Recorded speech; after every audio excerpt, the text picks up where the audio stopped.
Hey, church, we're going to be reading in Hebrews chapter 3 once again, starting in verse 15 for today's devotional. Remember what it says. Today, when you hear his voice, don't harden your hearts as Israel did when they rebelled. And who was it who rebelled against God? Even though they had heard his voice, wasn't it the people Moses led out of Egypt? And who made God angry for 40 years? Wasn't it the people who sinned, whose corpses lay in the wilderness? And to whom was God speaking when he took an oath that they would never enter his rest?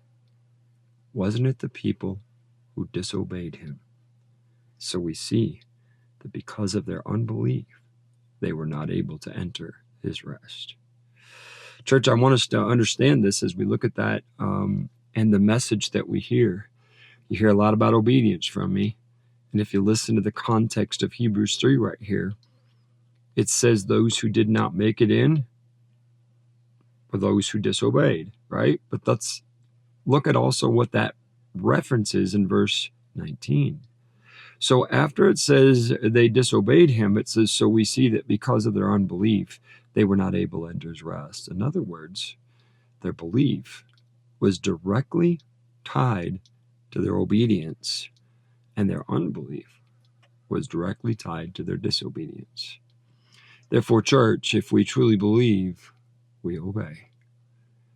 We follow God. We do what he says. Our life and how we live it matters, and it must be lived according to the standards of God, not a church, not a person, God's holy word, and the church should align with the word of God.